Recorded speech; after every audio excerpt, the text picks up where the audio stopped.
حتى مطلع الفجر. نعم، هذه الليلة المباركة لهي من الأيام العظام، والتي قد تكون في أحد الليالي الفردية من العشر الأواخر من رمضان. وها نحن اليوم في أول ليلة فردية من العشر الأواخر، ليلة 21 من رمضان. فإني أدعوكم بالأعمال الصالحة من صدقة وصيام وزكاة وإلى آخره من الأعمال، فكل هذا الأجر يضاعف فيه، فهي ليلة من الأيام المباركات. فتخيل أن الصدقة كما قال الله عز وجل خير من 1000 شهر، كأنك تصدقت خير من 1000 مرة. فجودوا بما تجود به أنفسكم، فإنه شهر عظيم سريع المرور. Beliau Syekh Ahmad Isa memulai tausiahnya dengan memuji Allah Subhanahu wa taala dan berselawat kepada Rasulullah sallallahu alaihi wasallam. Kemudian beliau mengucapkan ribuan terima kasih kepada jamaah Masjid Nurul Huda yang telah memberikan kesempatan kepada beliau, yang semoga kita semua yang hadir di tempat ini mendapatkan keberkahan dari Allah Subhanahu wa taala. Amin ya rabbal. Kemudian beliau menjelaskan kepada kita ada satu ayat di dalam Al-Qur'an. Allah katakan, ya ayyuhalladzina amanu kutiba alaikumusiyam kama kutiba alal ladzina min qablikum la'allakum tattaqun. Allah Subhanahu wa taala memanggil, hai orang-orang yang beriman, telah diwajibkan atas kamu berpuasa sebagaimana orang sebelum kalian, la'allakum tattaqun, agar kalian menjadi hamba Allah yang bertakwa kepada Allah Subhanahu wa taala. Kemudian Allah lanjutkan ayyam ma'dudat, bahwasanya ibadah puasa yang kita lakukan ini ayyam syariah, hari yang begitu cepat berjalan sehingga tidak terasa pada malam hari ini kita telah memasuki 10 terakhir daripada bulan suci Ramadan. Kita berada di malam 21. Mudah-mudahan kita semua makin giat dalam ibadah kepada Allah Subhanahu wa taala. Karena beliau mengatakan kepada kita, Bapak Ibu sekalian, ini hari yang begitu berkah, berjalan begitu cepat. Kalau kita tidak memanfaatkan hari yang begitu berkah di bulan suci Ramadan, maka kerugian ada bersama kita. Tapi kalau di antara kita berjuang di bulan suci Ramadan ini dengan ibadah kita, sholat kita, puasa kita, bacaan Quran kita selama di bulan suci Ramadan ini dilebih giatkan, maka kita akan termasuk di antara golongan muttaqin, hamba-hamba Allah yang penuh dengan ketakwaan kepada Allah Subhanahu wa taala. Apalagi di bulan suci Ramadan, terlebih di 10 terakhir, ada satu malam yang malam tersebut lebih baik daripada 1000 bulan yang biasa kita kenal dengan malam Lailatul Qadar, di mana pada malam tersebut malaikat turun ke bumi. Kita bisa bayangkan, dan dalam keadaan tenang sampai terbitnya waktu fajar, yang dimana Allah Subhanahu wa taala katakan malam Lailatul Qadar khairu min 1000 syahr, malam yang lebih baik daripada 1000 bulan.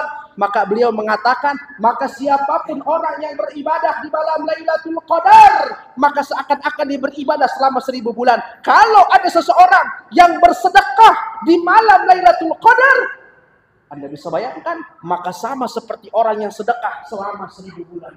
Maka mudah-mudahan di malam 21 ini yang bertepatan dengan malam Jumat, mudah-mudahan ini adalah malam Lailatul Qadar dan kita tercatat daripada hamba Allah yang beribadah kepada Allah Subhanahu wa taala.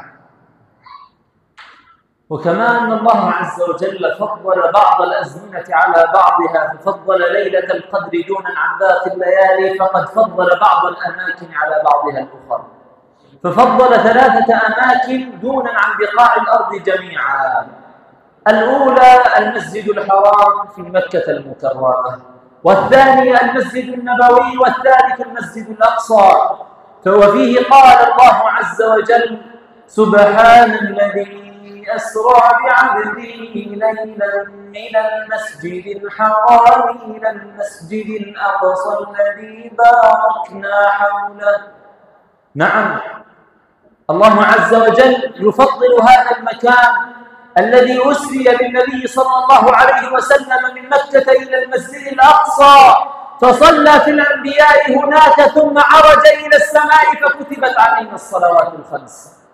نعم، إن النبي صلى الله عليه وسلم والله عز وجل جعلوا لهذه الأرض مكانة عظيمة، كيف لا والنبي صلى الله عليه وسلم يقول أنها أولى القبلتين وثاني المسجدين وثالث الحرمين الشريفين وأنها أرض الحشر والمنشر.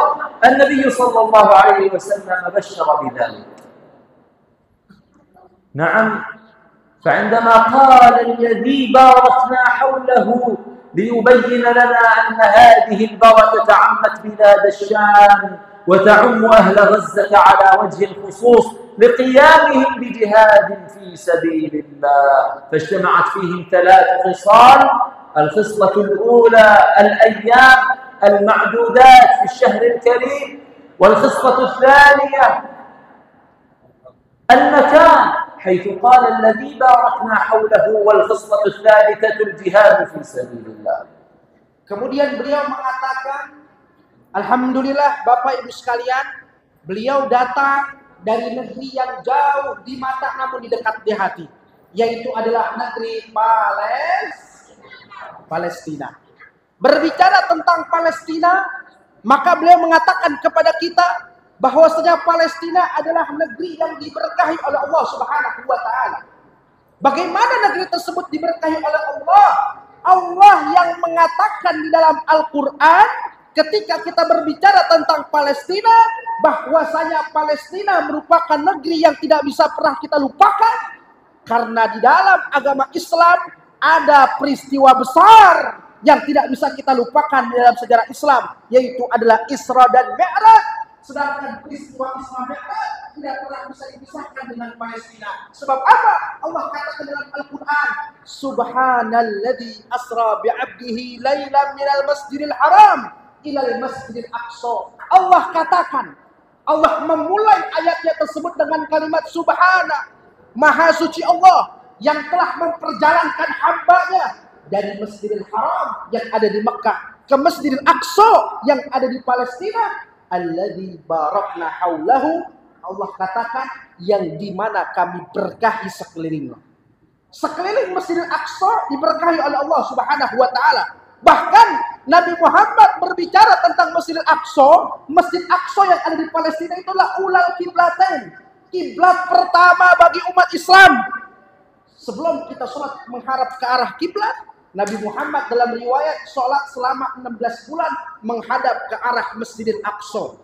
Dan Nabi katakan Masjid Aqsa yang ada di Palestina adalah masjid kedua yang dibangun setelah Masjidil Haram, dan tempat ketiga yang dimuliakan Allah setelah Masjidil Haram di Mekah, Masjid Nabawi di Madinah. Yang ketiga tersebut tempat yang diberkahi oleh Allah dan dimuliakan oleh Allah, yaitu adalah Masjidil Aqsa Mubarak. Dan pada saat ini bahwasanya beliau mengatakan di bulan suci Ramadan, masyarakat Palestina Gaza adalah masyarakat yang diberkahi oleh Allah karena berkumpul di dalamnya 3 kebaikan, dan di antara 3 kebaikan tersebut adalah bulan suci Ramadan, tempat yang diberkahi Allah, dan Palestina menjadi tempat syariat jihad ditegakkan. Mereka saudara-saudara kita sedang berjuang di jalan Allah, tidak lain dan tidak bukan untuk menjaga Masjidil Aqsa dari tangan orang Yahudi. هذا الجهاد الذي قام به أهل غزة جهاد فرض عين. هذا الجهاد جهاد الدفع الذي يقوم به أهل غزة لهو رفعة له مع ما يحدث له. نعم، دمر من أرض غزة أكثر من 80%، وبلغ عدد الشهداء فيها أكثر من 50,000 شهيد، وأكثر من 120,000 جريح. مساجدهم، مدارسهم، بيوتهم، جامعاتهم كلها دمرت. نعم، مستشفياتهم كلها دمرت، لم يبق شيء من أرض غزة، إلا أن الله عز وجل يرفع مقامهم، وإن آخرتهم لهي أرضى لهم من دنياهم. نعم، هذه الحياة ما هي إلا حياة فانية، وإنهم لينظرون إلى آخرتهم نظر عشق ونظر حب بدلا من هذه الدنيا.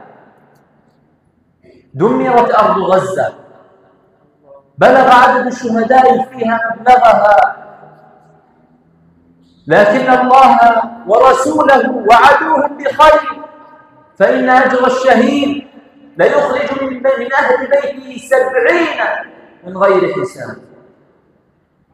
نعم، الله عز وجل رفع مقامهم بأنهم يجاهدون في سبيله، وهذا الجهاد الذي يقومون به فرض عين، وعلى ذلك نحن علينا واجب الجهاد. فكيف لنا أن نجاهد في سبيل الله؟ قدم الله عز وجل في القرآن الكريم الجهاد في المال على الجهاد في النفس في 9 مواضع من القرآن. قوله انفروا خفافا وثقالا وجاهدوا بأموالكم وأنفسكم في سبيل الله، فقدم الجهاد في المال على الجهاد في النفس، لأنه يعلم أن منكم من يريد أن يجاهد في سبيل الله لكن لا يستطيع، فقدم له الجهاد في المال ليجاهد. وتذكروا أنكم بجهادكم هذا قد يعيش منكم أنتم، يعني في جهادكم هذا قد يعيش أهل غزة. إن عدد الشهداء بلغ في ال3 أيام الماضية أكثر من 500 شهيد. ارتفع عدد الشهداء وبدأ القصف ورجعت الحرب، فإما أن ندعمهم وإما أن نخذلهم، واحد من الأمران لا ثالث لهما. وإن من يدعمهم ويجاهد معهم لهو رفعة له يوم القيامة. فجودوا بما تجود به أنفسكم. وأذكركم أن النبي صلى الله عليه وسلم كان جوادا وأجود ما يكون في رمضان. ويقول النبي صلى الله عليه وسلم إن خير الصدقة سقيا الماء، وإن جمعية سلام فلسطين تقدم الكثير من المساعدات من سقيا ماء وكسوة وإطعام طعام، فأقول جزاكم الله خيرا وبارك الله فيها وجعل الله ذلك في ميزان حسناتها. ولا أنسى أن أشكركم أنتم يا أهل غزة، يا أهل إندونيسيا، الذين قدمتم المساعدات لأهل غزة، والذين بنيتم المستشفى الأندونيسي وقاطعتم المنتجات الصهيونية، فأقول جزاكم الله خيرا وبارك الله فيكم وكتب أجركم، والسلام عليكم ورحمة الله وبركاته. Kemudian beliau mengatakan kepada kita, Bapak Ibu sekalian, saya perhatikan nanti apa yang beliau katakan Pak Ustaz, akan kita lihat apa yang ada dalam videonya kan. Beliau mengatakan Gaza Palestina negeri yang diberkahi Allah karena negeri tersebut menjadi tempat di mana mereka saudara-saudara kita yang ada di Palestina sedang berjuang berjihad di jalan Allah Subhanahu wa Ta'ala. Sampai beliau mengatakan kepada kita, saudara-saudara kita di Gaza selama 15 bulan dibombardir habis-habisan oleh Israel. Apa yang terjadi setelah mereka bombardir? Maka 80% gedung-gedung yang ada di Palestina mereka hancurkan, rumah sakit mereka, masjid-masjid mereka, rumah mereka, bahkan sampai tempat peribadatan mereka 80% yang di Gaza dihancurkan, diluluhlantahkan oleh mereka orang-orang Israel. 50 ribu nyawa dalam keadaan syahid. Jadi Bapak bisa bayangkan 50 ribu nyawa meninggal karena hasil dari kekejaman mereka orang-orang Israel. 120 ribunya saudara-saudara kita di Gaza dalam keadaan terluka berat hasil dari serangan mereka orang-orang Israel.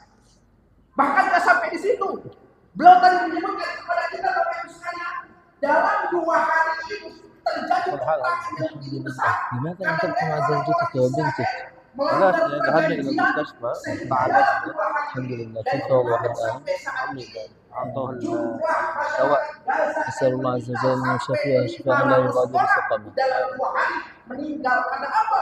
Karena nyusul. ثمانية رفعتنا ولا كم؟ كمان mereka mencuri senjata. كمان قالوا لي إنه يعني يقرؤون براحتهم. نعم أنا Padahal سأل Allah السؤال mengatakan kepada kita, لكن لأن ظهري beliau مدمر tadi mengatakan kepada kita, tetapi apakah masyarakat Gaza dalam keadaan takut? Lah, mereka tidak takut sama sekali, tapi mereka yakin karena Allah memberikan kabar, memberikan kekuatan kepada mereka sehingga Nabi Muhammad memberikan رجعت kabar الحرب في الشمال bagi بدأوا siapa يضربون orang بالشمال. yang syahid di jalan Allah. جبلية. Satu orang syahid mendapatkan pahala yang cukup besar. Apa pahala tersebut? لا عهد لهم ولا ذمة. Orang yang syahid dapat memberikan syafaat kepada keluarganya 70 orang masuk surga tanpa adanya hisab. Allah saudara. اللهم صل على Maka alhamdulillah beliau berakhir mengucapkan ribuan terima kasih kepada masyarakat Indonesia atas segala bantuan dan donasinya, dan setiap donasi tersebut dikumpulkan sampai di Palestina sehingga di Gaza ada satu rumah sakit yang rumah sakit tersebut adalah rumah sakit Indonesia, dan itu adalah hasil tangan daripada alhamdulillah donasi yang dikumpulkan dari masyarakat Indonesia. Alhamdulillahirabbil alamin. Itu dia untuk mempermudah bagaimana keadaan Gaza. Mari sama-sama kita lihat ibu bapak sekalian. Ini adalah video ilustrasi bagaimana kekejaman orang Israel terhadap masyarakat Gaza. Bisa kita lihat? Gempuran demi gempuran, rudal demi rudal, bom demi bom dikerahkan oleh mereka orang Israel. Dari tanknya, dari pesawatnya, bahkan dari kapalnya dihancurkan. يجب أن يكون هناك كمان قوارب وهم يقصفون أصلا هناك قوارب قوارب حربية يقصفون فيها صورة وقتية. نعم أنا فقط لأتصور كيف أرض غزة. نعم دمرت غزة لا حول ولا قوة. Ini adalah video asli bagaimana keadaan Gaza setelah dibombardir habis-habis oleh orang Israel. Ini adalah rumah saudara kita. Ada masjid di sana, ada rumah sakit di sana, ada tempat sekolah anak kecil untuk menghafal Quran di sana. Dilantakkan oleh mereka orang Israel. Allahu Akbar. Sehingga apa yang dikatakan oleh Syekh 80% yang ada di Gaza, rumah-rumah, bangunan-bangunan, rumah sakit, universitas sekolah dihancurkan, dilantakkan oleh mereka. Kita lihat bagaimana kondisi warga Gaza setelah dibombardir Israel. Kita melihat ada seseorang yang akan duduk di antara puing-puing bangunan, dia mencari dan melihat di mana keluarga. Bagi seorang ayah yang kehilangan anaknya, mereka mencari di bawah puing-puing bangunan tersebut di mana keluarga yang berada. Dan anak-anak kecil yang menjadi korban, anak kecil yang tidak berdosa menjadi korban dalam keadaan berdarah, dalam keadaan takut, dia mencari kasih sayang orang tua, mencari kasih sayang ibu dan ayahnya. Tapi mereka kehilangan ayah dan ibunya karena ayah dan ibunya syahid di jalan Allah Subhanahu wa Ta'ala. Alhamdulillah, seorang ayah yang kehilangan anak kecil, anak perempuan yang dicintai, dua anaknya, seorang anak yang mencari di mana ibunya dan di mana ayahnya, tangisan demi tangisan, darah demi darah. Ini adalah kekejaman mereka orang-orang Israel. Yang sehingga banyak daripada korban-korban tersebut anak-anak kecil yang di bawah usia, yang mereka tidak berdosa, mereka tidak ada salah apa-apa. Maka kita lihat bagaimana kabar Gaza. Setelah rumah mereka dibombardir, mereka harus berjalan untuk apa? Untuk mencari tempat tinggal, untuk apa? Untuk mengungsi. Dan di mana mereka tinggal setelah rumah mereka tidak ada? Maka ibu bapak sekalian, ini adalah tempat pengungsian saudara-saudara kita di Gaza, tempat tenda-tenda seperti ini. Setelah rumah mereka tidak ada, maka mereka tempat di tempat tinggal seperti itu. Dan alhamdulillah, masya Allah, kami dari Yayasan Salam Palestina pada tahun lalu mengirimkan bantuan, dan ada Syekh juga namanya Syekh Murad yang berdiri di Kalimantan Timur untuk mengadakan safari dakwah Ramadan sekaligus dalam donasi infak terbaiknya untuk saudara-saudara kita di Gaza Palestina. Ini adalah program kami dari Yayasan Salam Palestina. Ini di pengungsian ada tim kami dari Yayasan Salam Palestina